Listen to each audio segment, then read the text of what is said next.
Okay, you see in the part one video, I have explained manufacturing account, and then now in this part two video, I'm going to explain suspense account. After that, you are going to try to do all these 1, 2, 3, 4, 5 question on your own. In November 14, paper 2, question 1, this is a very thorough manufacturing account. It looks like 2004, paper 2, question 2, but it also incorporate suspense account. Okay, 2011, paper 1, question 8. This is a suspense account question. On 31 August 2011, Samuel's bookkeeper produced a trial balance from the book of the business. Unfortunately, some of the balances were put on the wrong side of the trial balance. Okay, amend the trial balance by putting the balances on the correct side. Any differences should be shown as a suspense entry so that the total of the trial balance still agree. Okay, we have done balance sheet many times. You see, this one account. You see, all these items appear to be the items that are on the balance sheet. When we do the balance sheet, if you remember, whenever we do the balance sheet, we will have assets, fixed assets, current assets. Then we have total assets. Fixed assets and current assets are debit balances. Okay, and then after that, I told you to take another piece of paper. Then we have share capital. We will have share capital, and then we will have equity, and then we have current liabilities. Current liabilities will consist of trade creditors, bank overdraft, and all this. This side of the balance sheet is credit balances. Okay, so we are very clear of that now. So you see, all these account are put on the wrong side. Fixed asset is supposed to be a debit balance, and then because accumulated depreciation, because the fixed asset at cost minus accumulated depreciation, we get net book value. So accumulated depreciation is supposed to be a credit balance. So we are supposed to correct this this trial balance, and then the difference we put as a suspense account. Okay, so now you take a look at this. So we are supposed to answer a question. So we are supposed to prepare amended trial balance. So this one is easy. Fixed asset, just put as a debit balance. Accumulated depreciation and credit. Trade debtors is a debit. Creditors is a credit. Bank overdraft is a credit. Stock, that means the balance sheet stock is a debit. So that means I know that these items are the balance sheet items. Okay, so are the balance sheet items. So that means this amended trial balance actually it just looks like a balance sheet. Just put all the debit figures on the debit side and then credit figure on the credit side. And then the difference just put as a suspense entry, suspense account. So now we understand that suspense account are where we throw all the difference, unresolved difference in the suspense account. And so that the suspense account will balance the trial balance.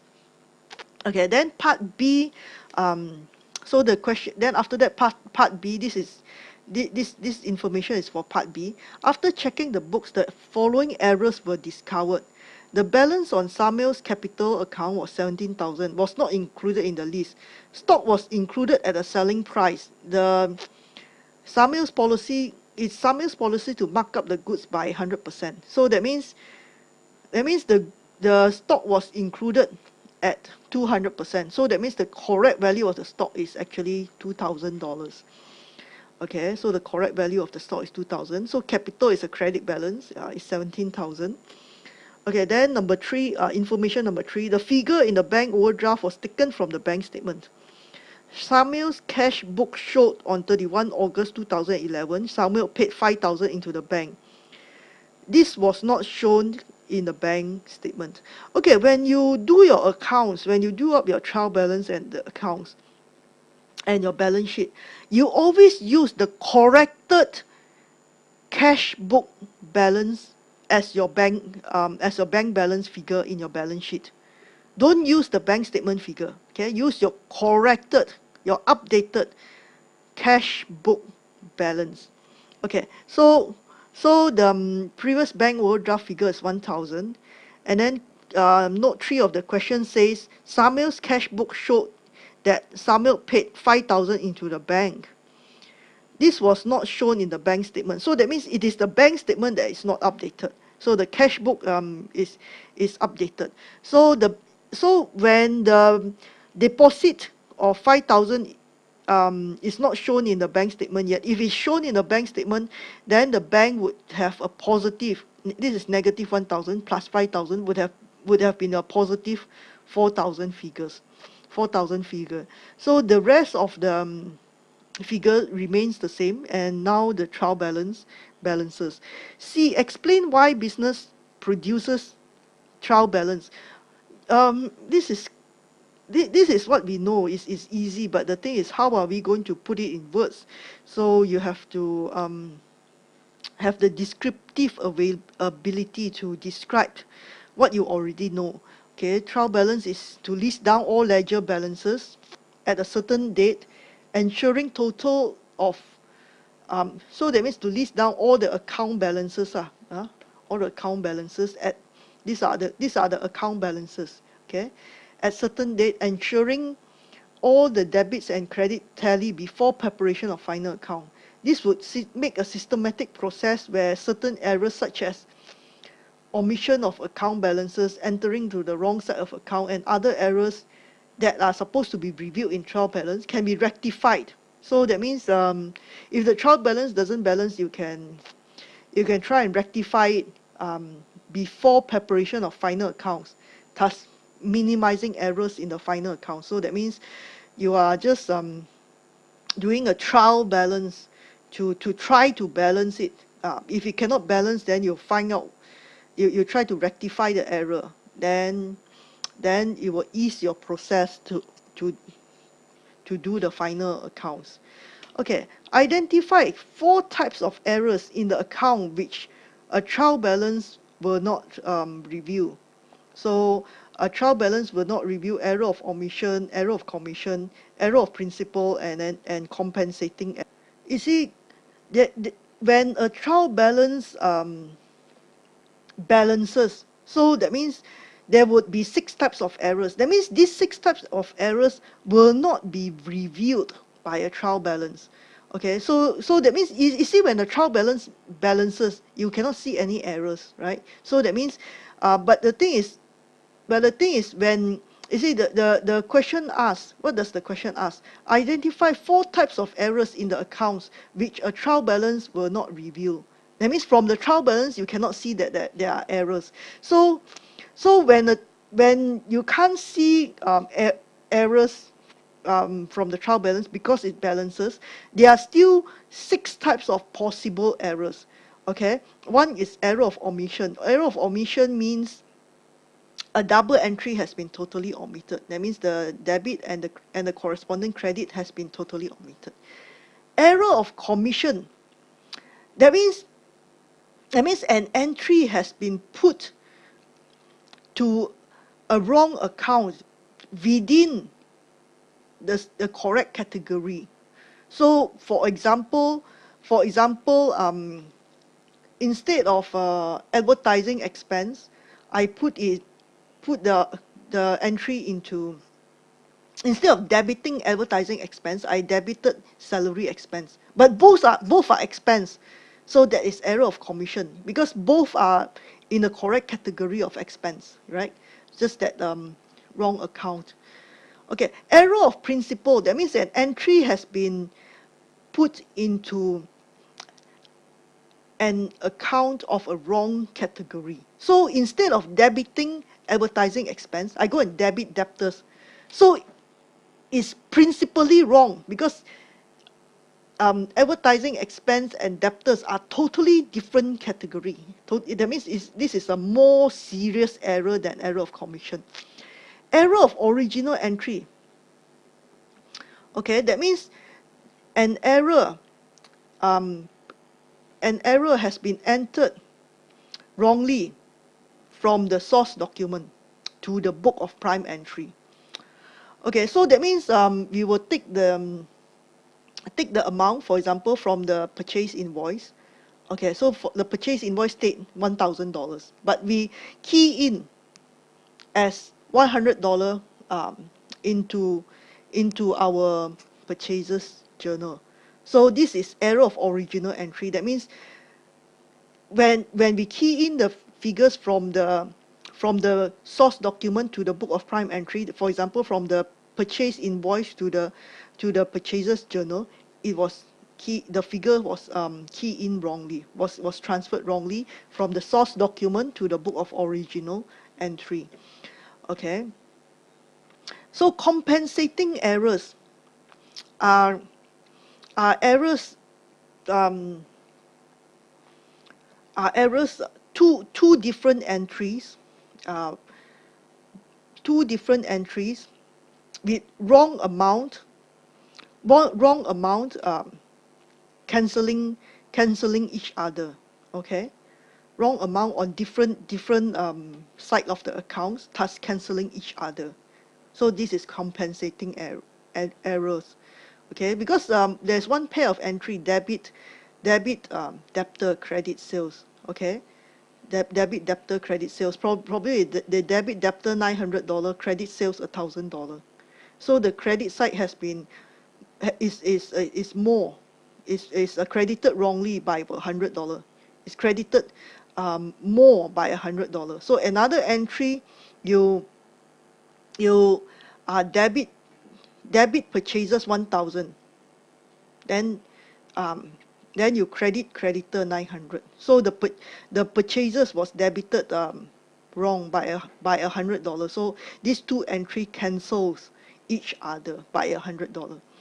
Okay, error of complete reversal. Mhm. So that means an entry has been totally reversed. Okay, so for example, you are supposed to debit debtor $100, credit sales $100. You go and debit sales and credit debtor. So the double entry has been totally reversed. Okay, so these are 6 types of possible errors that are not reviewed in the trial balance. So in your answer, you can just name any four. Okay, error of omission, commission, error of principle, compensating errors. Okay. Then if a trial balance does not balance, if a trial balance that does not balance, so they could be, what are the errors that you can think of that, if a trial balance does not balance? It could be the journal or ledgers, the ledgers, for example, the cash book or the purchases journal could have been added wrongly. This is one of the reason. Okay, then one side of an entry could have been omitted. So that means you can say either a debit or credit entry has been omitted. Okay, so you can say either a debit or credit entry has been recorded with the wrong amount. Okay, so that means you record a debit or credit wrongly. So that's why the trial balance doesn't balance. Okay, so you can say a debit entry could have been wrongly recorded as a credit entry or vice versa. So that's why a trial balance does not balance. I mean, yeah, that's why a trial balance does not balance. So these are errors reviewed by trial balance. Okay, so then now we move on to the next question that we are supposed to discuss. So this one is November 7, paper 2, question 1. Okay, Bright Skies, an unincorporated company, operates a travel shop in Singapore. The following draft trial balance has been prepared for the year ended 30 September 2007, but it contains some error. So what does the question want? Prepare a profit and loss account and a balance sheet. So part C is a theory question. We hang on to it first. Okay, you see, the thing is now the trial balance does not balance. Okay, the trial balance does not balance. So you are supposed to prepare a profit and loss account and balance sheet. So I have done both the profit and loss account and balance sheet in T account format, which is better for me to show you now because it's easier to see this way. But for an exam, you should prepare your profit and loss account in statement format. By now you should know how a profit and loss account in statement format would look like. So income put on top, less expenses, then you get net profit. Okay, then balance sheet do in 2 pieces of papers. Okay, so I do the structure for profit and loss account and balance sheet first, and then leave the paper blank. Okay, so now here got 9 notes, and then all this. First of all, how come the trial balance does not balances? How much is it difference? The difference is how much? Okay, so the trial balance, the difference in the trial balance is 38,800.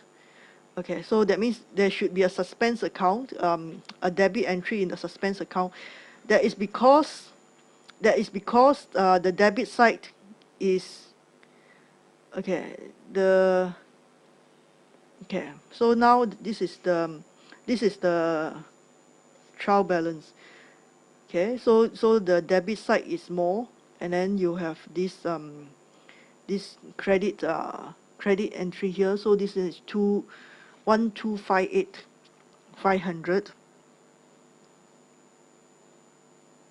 You see, the debit entry is bigger than the credit entry by 38800. So that means there should be a suspense account entry here. On the credit side, you should put 38800 so that the trial balance balances. So that then in order to correct this suspense account entry, in order to, so you see, that means there should be in order for a trial balance to balance, there should be a suspense account entry on the credit side. So that means there should be a credit balance on the suspense account entry of 38800. So then that in order um, to neutralize that effect, in order to correct the difference, okay, you should debit the suspense account by 38800 so that there won't be any suspense account entry. Okay, then now you look at note 1 of the question. Note 1 of the question, what does note 1 of the question says? A new computer costing 4,005 and purchased just before your year end has been credited in error to operating cost account. So it should have been, so that means it was credited in error to the operating cost account. So how should you correct this error number 1? So in order to correct the error number 1, you should debit operating costs, and you should debit the fixed asset computer 4,005, right? So in order, okay, so we start from suspense account. In order to correct the suspense account, so we should, because there is a trial balance, there's a credit balance of suspense account. In order to correct that, you should debit the suspense account with 38800 so that there won't be any suspense account balance. So error number 1, you should debit operating cost and you should debit fixed asset computer because it was credited in error to operating cost account. So you should reverse out from operating cost, so you debit operating cost and then you debit fixed asset. And then now look at item number 3. A debtor for $200 has been recorded in the trial balance as a creditor for 2,000. So that means in order to correct that, you should debit creditor and you should debit debtor with $200. And then now you look at item number 5. Additional capital of 25,000 introduced by the proprietor has been debited to his drawing account. So how to correct that error? So correct the error, you should have a credit capital, so you should credit capital, and you shouldn't debit to the drawings. So in order to correct that, you should credit the drawings. Okay, so this will be 50,000, and you add up this, it will be 50,000. So once I have put in all this entry, the trial balance will be correct. So you should so then now that means now it will be our quite easy work to do already. Okay. Okay, so question item number 2, it says about depreciation, and then number 4 about maintenance, and then number 6 about the special offer, and then it affect the cash. Number 7 is provision, and then number 8 a fire occurred on 5th November 2007. Okay, number 8 has nothing to do with the accounts, okay? So number 8, we can ignore it for now. Number 9, a debtor who owes 12,600 is bankrupt and is unlikely to be able to make any payment. So we need to make a provision for doubtful debt. So now we can comfortably start. So computer and other equipment, 128,000. So from just now here, it says that we should debit computer with 4,005. Okay, so okay, so computer and other equipment, so we should debit it with 4,005. Okay, so 128,000 in the question, 128,000 plus 4,005 is 132,500. Okay, 132,500. Accumulated depreciation for computer at the beginning of the year is 48,000. So the depreciation for computer, according to item 2 in the question, is supposed to be depreciated at 15%. So the depreciation will be 132,500 times 15%, which we are supposed to put in the profit and loss account, will be 19,875. So the accumulated depreciation will be 48,000 plus 19,875. That will be 167,875. So net book value will be cost minus accumulated depreciation. Okay, so the debtors, according to the question, the debtors is 96,900. Okay, then over here, in order to correct it, we should debit debtor with 200. That's why add 200. And then look at item 9. A debtor who owes 12,600 is bankrupt and is unlikely to make any payment. So 12,600 is a bad debt. It should be written off against debtor. So minus from debtor. So with this, we get 84,500. And then we should also debit to bad debt. So that means this 12,600 we minus from debtor, we credit from the debtor and debit bad debt. So we put it as a bad debt here, 12,600. Okay. That is because the 12,600 we treat it as expenses, we treat it as loose money. So then that means we treat it as an expense. That means we treat it as loose money. And in the debtor, we treat it as if because the debt is out of this 96,900, we assume that 12,600 cannot be collected anymore, so we minus it from debtors. Okay, so here we get the debtors figure. Okay, then now we can move on. Okay, so item number 4 in the question. Item number 4 in the question. Okay. So where is this cash? Okay, item number 6 in the question. There was a special offer to customer on the last day of the financial year. Cash received amounted to 16,000 has not been banked. So there's a cash balance in the company. The cost of this promotion amounted to 11,400 and it has not been paid. So inside the okay. So inside the profit and loss account, we can put all our items in whatever order. So okay, so now look at the question. We have operating cost. In the question, the operating cost is 36,700, and then the cost of this promotion, which has not been accounted for, has not been paid and not been accounted for, is 11,400, and then 4,005 is actually from here, the debit operating cost 4,005. So we add to the operating cost. So operating cost is so much. And then holiday receipts in the question is 1011. This one is get from the question. And then the 16,000, okay, is under note 6. There was a special offer to customer on the last day. Cash received amounted to 16,000 has not been banked. So this is also the revenue holiday receipts. Okay, they are in the travel agency business. So 16,000. So this is the holiday receipt. Okay, so then the cost of the promotion has not been paid, so it has to be accrued for. It has to be included under the liability. Accrued cost of promotion 11,400. So I put in the liability as well. Okay, so then in the question you got to find out how much is the creditor figure 32,500, and then over here you should debit the creditor with 2,000. So creditor is a credit balance, so you So debit means minus 2,000. So 30500. Okay. Then now, okay, depreciation we have explained. So what is this? Increase in provision for maintenance. This is under note 4. A bill for maintenance costing 2008, okay, relating to work done in September 2007 has been received in October 2007. It is to be adjusted against the provision for maintenance, and provision is to be increased to 30,000 at 30 September 2007. So that means the question says that the provision for maintenance, it should be 30,000 in the balance sheet. Okay, it should be 30,000 in the balance sheet.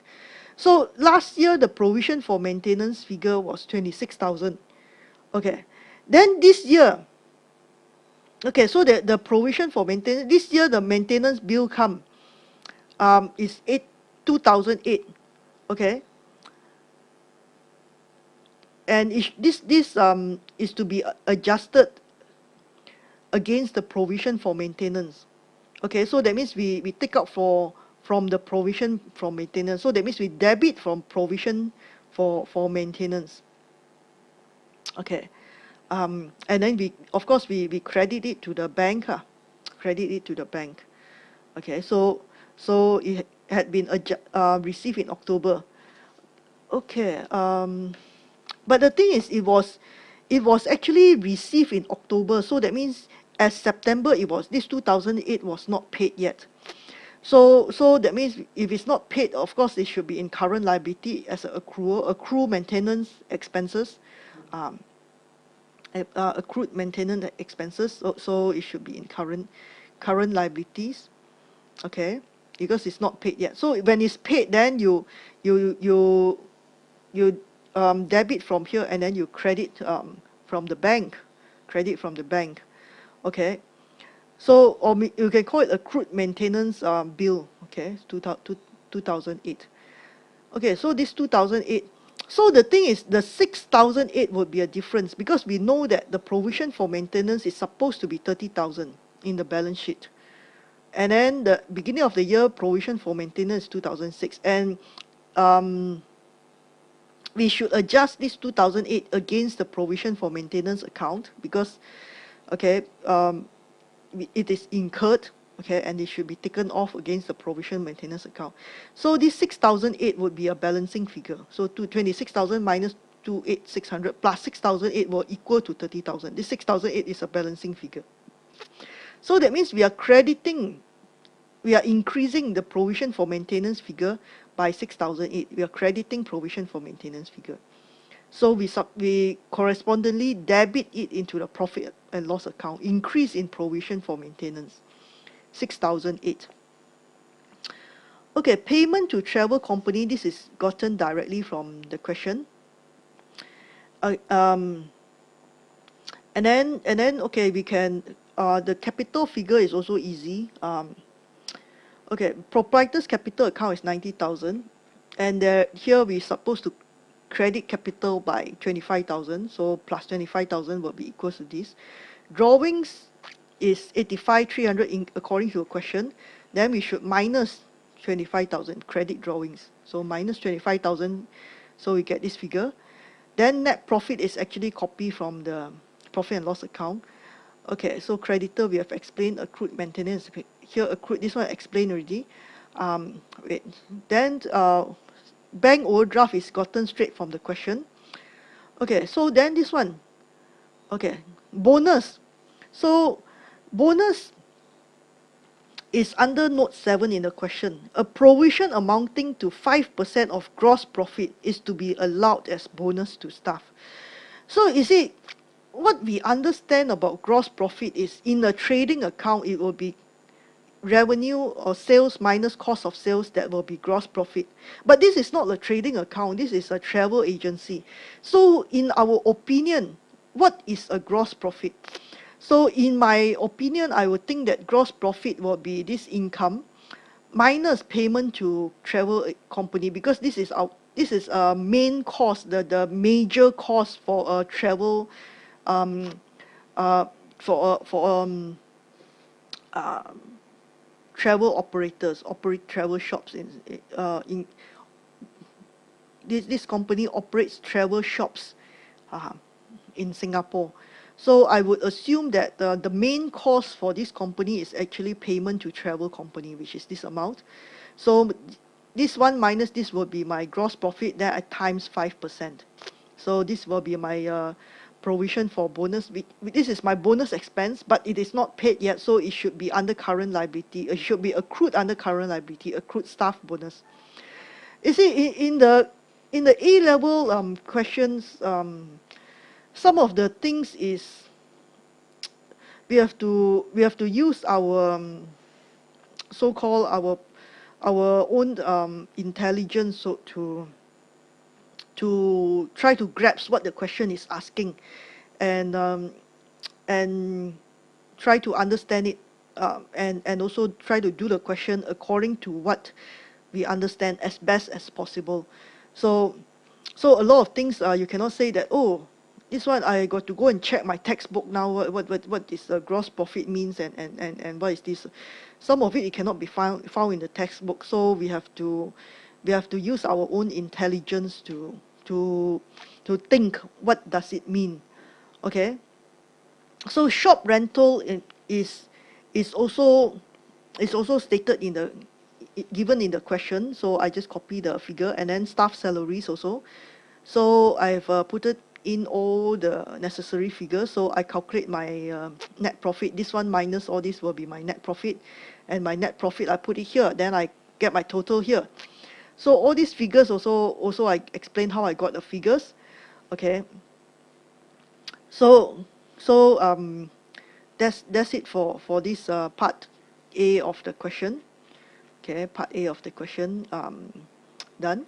Okay, then part A and part B done. So now part C, explain the difference between adjusting and non-adjusting post-balance sheet event, giving example from the question. You see, this one is also like not so-called rocket science. It's not, oh, I've got to check my textbook and this and that. You see, explain the difference between adjusting and non-adjusting post-balance sheet event.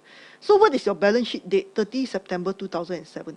So you see, from the question, item 8 and item 9 are both post-balance sheet event. It happens after the balance sheet date. Okay. So item 8 is a non-adjusting post-balance sheet event because a fire occurred at one of the shop on 5 November 2007, causing substantial damage, repair cost. Okay, so that means what is non-adjusting post-balance sheet event? So I can say that non-adjusting post-balance sheet event are events that occurred after the balance sheet date that does not affect the condition existing as at balance sheet date. So this thing does not affect the condition existing at 30 September 2007. It does not affect the asset and liability existing at 30 September 2007.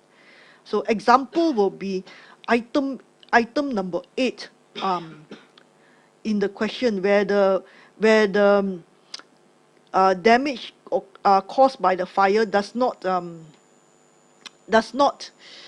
affect the balance sheet values at 30 September 2007. I can explain and elaborate that way. Then adjusting post-balance sheet event are events occurring after the balance sheet date that gives more evidence to confirm suspicions of events, suspicions of occurrence that might have been. Okay, so again, adjusting post-balance sheet events are events occurring after a balance sheet date that gives more evidence for condition existing as at balance sheet date.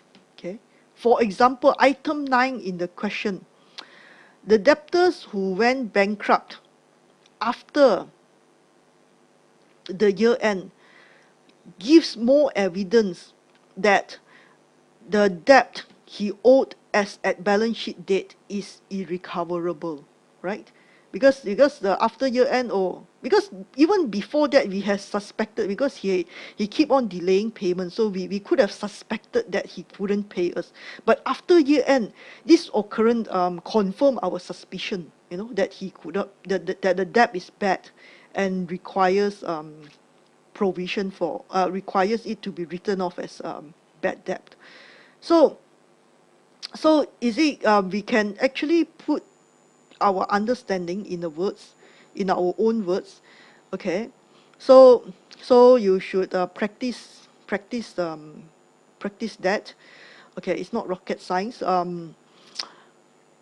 Okay, so if you want to meanwhile copy down what I've written, you see, I have written two samples of the answers for part C. And then here I have written another sample of it. Okay, but remember, in the exam you cannot use correction tape. But while practicing the question, you can use correction tape. But in the real exam, don't use correction tape. Okay, so you can copy down meanwhile, and then also practice answering all these theory questions in your own words. Yeah. Okay. Finish copy down. Okay. Thanks.